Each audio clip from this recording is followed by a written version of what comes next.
Exercise 8.1 का question number 12 देखते हैं। 12th क्वेश्चन में दिया हुआ है ABCD is a trapezium in which AB is parallel to CD and AD is equals to BC। See figure 8.23।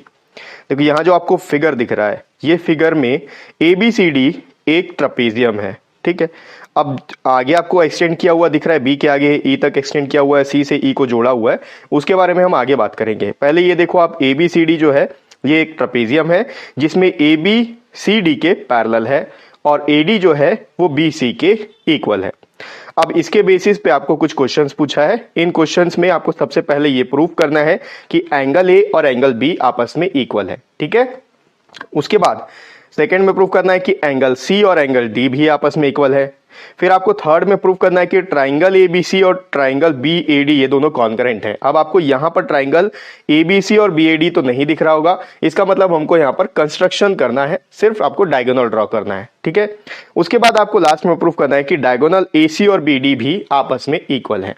अब आप देखो लास्ट में आपको हिंट दिया हुआ है कि extend AB and draw a line through C parallel to DA intersecting AB produced at C, ठीक है। लंबा चौड़ा लिखा हुआ है लेकिन आपको मतलब समझ में आ गया होगा। करना क्या है, AB को आपको थोड़ा एक्सटेंड करना है पॉइंट E तक का और C से E को ज्वाइन कर देना है, ठीक है। तो जब आप C से E को ज्वाइन करोगे तो इस तरीके से ज्वाइन करना है कि वो AD के पैरेलल आ जाए, ठीक। तो अब आप देखोगे तो ADCE जो नया आपने कंस्ट्रक्शन किया है उसमें ADCE एक पैरेललोग्राम बन जाएगा, क्योंकि AB आपको ऑलरेडी पैरेलल दिया हुआ है DC के। अब आपने कंस्ट्रक्शन किया कि AD जो है वो EC के भी पैरेलल है, तो यहां पर ADCE ये एक पैरेललोग्राम बन गया, ठीक है। तो आप किस तरीके से सारे क्वेश्चंस को प्रूव करेंगे, चलिए व्हाइट बोर्ड में देखते हैं। देखो सॉल्यूशन स्टार्ट करने से पहले मैं आपको बोलूंगा कि इस सॉल्यूशन का आप थोड़ा सा ध्यान से देखना। जिस पॉइंट पे भी आपको कोई डाउट हो या ऐसा लगे कि आपको समझ में नहीं आ रहा है, आप थोड़ा सा रिवर्स कर लेना, फिर उसके बाद फिर से देखना, तो आपको जरूर समझ में आएगा। ऐसा मैं इसलिए बोल रहा हूं क्योंकि इसमें आपको हम लोग जो एंगल यूज करने वाले हैं उन एंगल्स में हम लोग को थोड़ा सा कंफ्यूजन हो सकता है, ठीक है। तो मैं कोशिश करूंगा कि आपको कंफ्यूजन ना हो, बहुत धीरे धीरे आराम से समझाऊंगा। जिस पॉइंट पे भी आपको समझना है थोड़ा सा रिवर्स करके आप जरूर देखना, ठीक है। तो स्टार्ट करते हैं सॉल्यूशन। आपने को दिया हुआ है कि ABDC ऐसा कुछ दिया हुआ है, ABCD ये एक ट्रेपेजियम है। ट्रेपेजियम क्या होता है, एक ऐसा शेप जिसका एक पेयर, अपोजिट साइड का एक पेयर जो है वो पैरेलल होता है, ठीक है। तो यहां पर AB और DC पैरेलल है, ये आपको क्वेश्चन में बता दिया है। इसके अलावा आपको बोला है कि AD जो है ये BC के इक्वल है, तो ये AD और ये BC ये दोनों आपस में इक्वल है, ये अपने को गिवन है।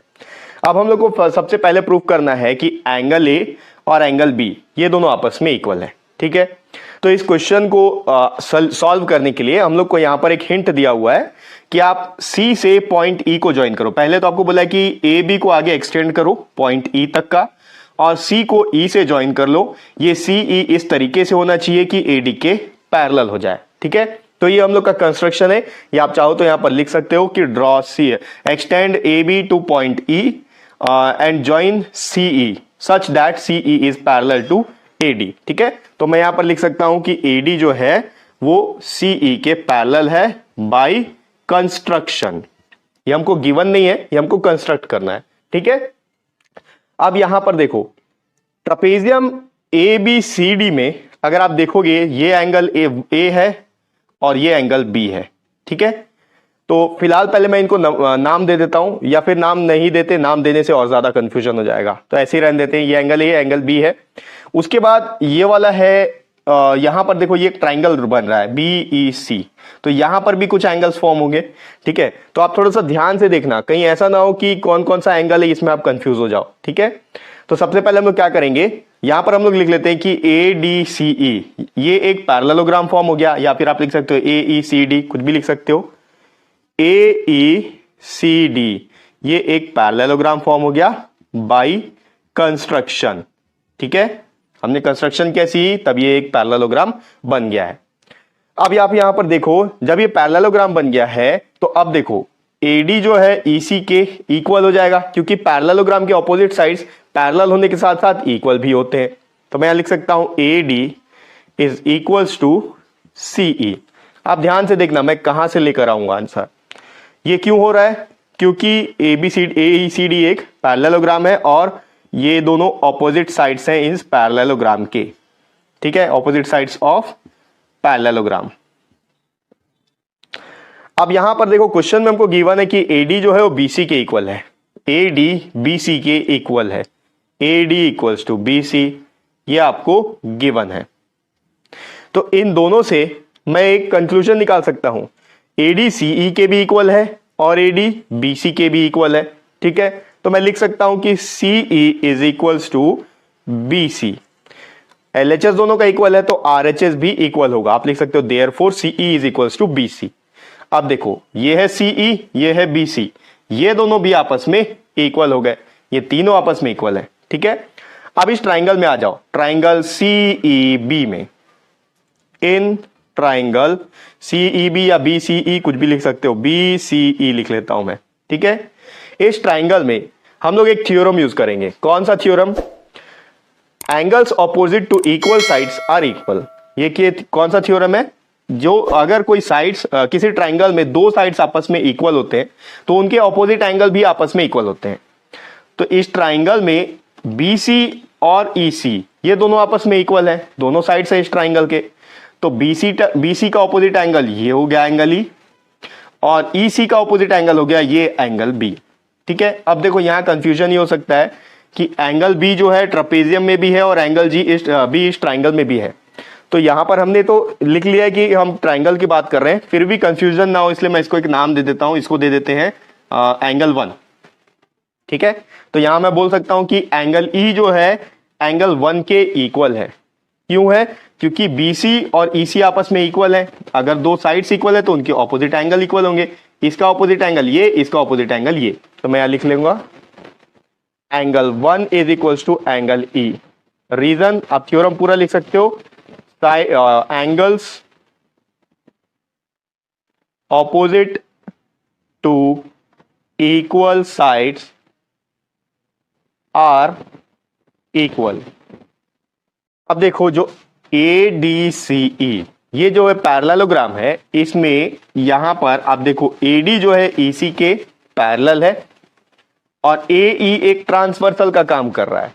Angle A plus angle GE जो है वो 180 डिग्री होगा। क्यों होगा?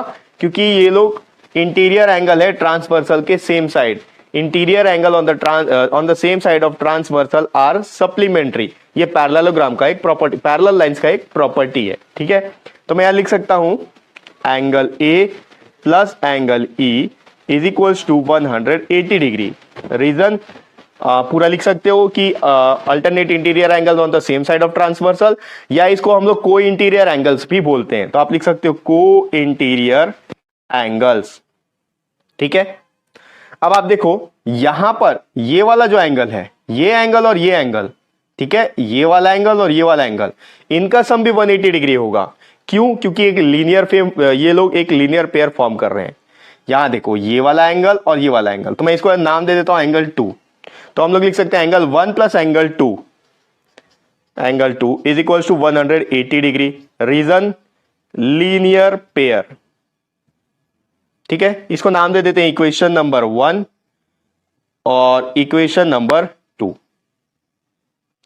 अब देखो इक्वेशन 1 और 2 को अगर अपन कंपेयर करें तो दोनों का RHS इक्वल है 180 डिग्री के, तो LHS भी आपस में इक्वल होगा।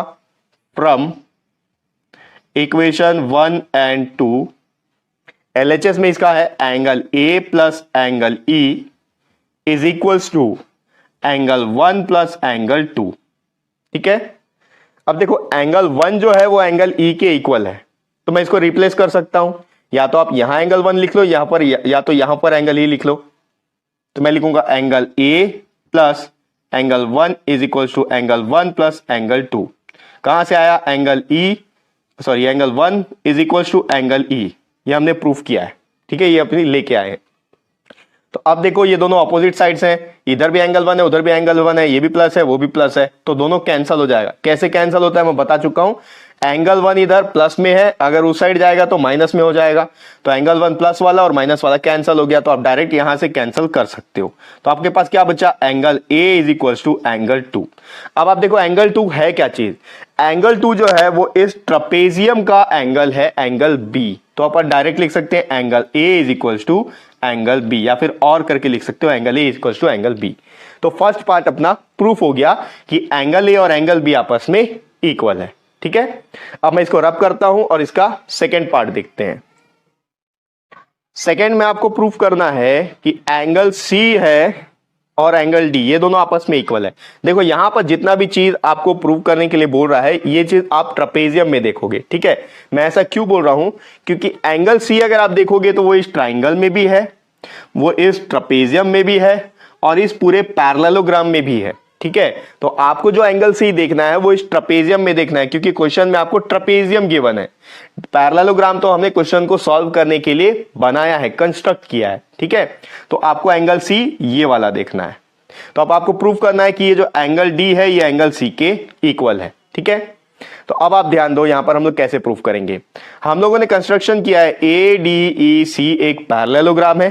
ठीक है, जिसमें कि AE और DC आपस में पैरेलल है और AD और EC आपस में पैरेलल है। तो यहां देखो अगर AE और DC पैरेलल्स हैं, AD एक ट्रांसवर्सल हो गया, तो ये वाला एंगल प्लस ये वाला एंगल 180 डिग्री हो गया। क्यों, क्योंकि alternate interior angles on the same side of transversal या फिर को इंटीरियर एंगल्स। तो मैं लिख सकता हूं since AECD is a parallelogram, AE parallel to DC और AD एक ट्रांसवर्सल है, therefore angle A plus angle D is equals to 180 degree because of co-interior angles. ठीक है, ये हो गया इक्वेशन नंबर 1। अब एंगल C के पास में आते हैं अपन। तो देखो DC और AE तो पैरेलल है ही। अब अगर आप BC को एक ट्रांसवर्सल मान लो तो एंगल B और एंगल C ये भी 180 डिग्री का होगा, इनका भी सम, क्योंकि ये भी interior angle on the same side of transversal है। तो मैं लिखता हूं angle B plus angle D is equal to 180 degree. क्यों, रीजन सेम रहेगा, co-interior angle. Equation number 2, sorry 1 2 तो अपन पिछले पार्ट में दे चुके हैं, यहां पर दे देते हैं 3 4। ठीक, अब दोनों को कंपेयर कर लो, राइट साइड इक्वल है तो लेफ्ट साइड भी इक्वल आएगा। सॉरी ये बी डी नहीं आएगा, बी और सी है, ये है सी। ठीक है, तो देखो यहां पर लिख सकते हैं अपन from equation number 3 and 4 angle A plus angle D is equal to angle B plus angle सी।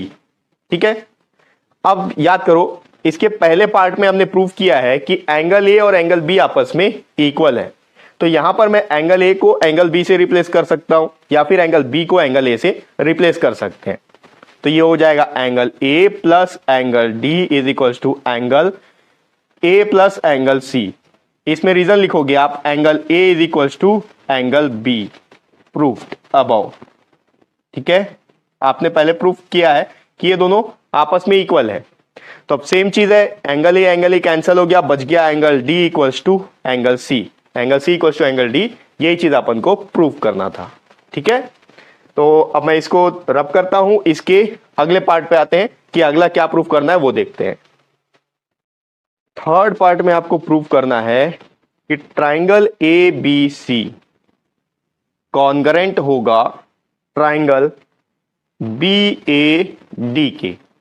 अब यहां एबीसी ट्राइंगल तो हमारे पास है ही नहीं, तो उसको बनाना पड़ेगा। कैसे बनाएंगे, ए बी है और ये सी है, तो अगर इसका डायगोनल यहां से ज्वाइन कर दिया जाए इस तरीके से तो ये बन गया ए बी सी, और बी ए डी तो आप बी डी को ज्वाइन कर दो तो बी ए डी बन जाएगा। ठीक, अब आप थोड़ा सा ध्यान से देखना यहां पर क्या होगा। देखो ए बी सी ट्राइंगल बोला, ए बी सी ये वाला ट्राइंगल। ठीक है, ये वाला ट्राइंगल है ए बी सी, और बी ए डी ये वाला ट्राइंगल है। ठीक है, ये है बी ए डी,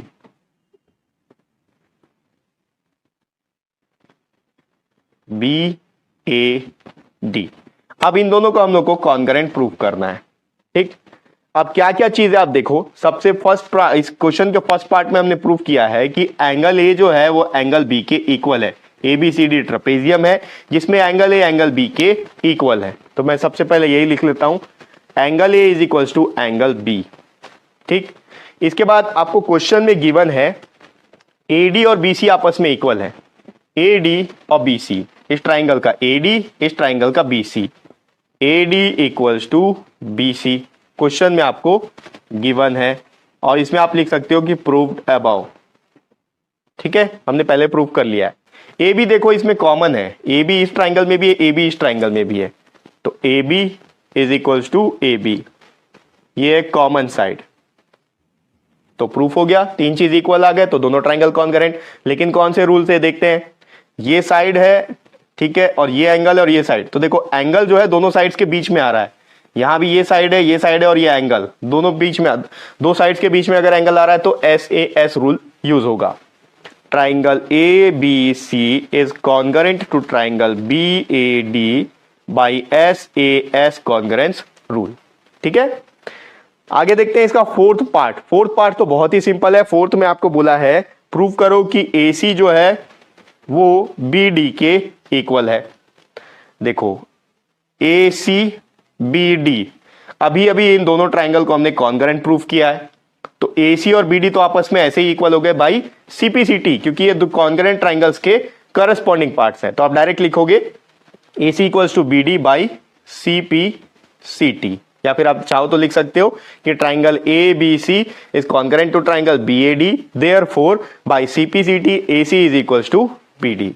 ठीक है, तो देखो क्वेश्चन कॉम्प्लिकेटेड बिल्कुल भी नहीं है, बस यहां पर जो एंगल्स है इसको लेने में थोड़ा सा प्रॉब्लम हो रहा था। तो अगर किसी पॉइंट पे आपको समझ में ना आए तो बैक कर लेना, बैक करके फिर से देखना, तो आपको जरूर समझ में आ जाएगा। ठीक है, तो ये हो गया एक्सरसाइज 8.1 का 12th क्वेश्चन, और शायद ये इस एक्सरसाइज का लास्ट क्वेश्चन भी है।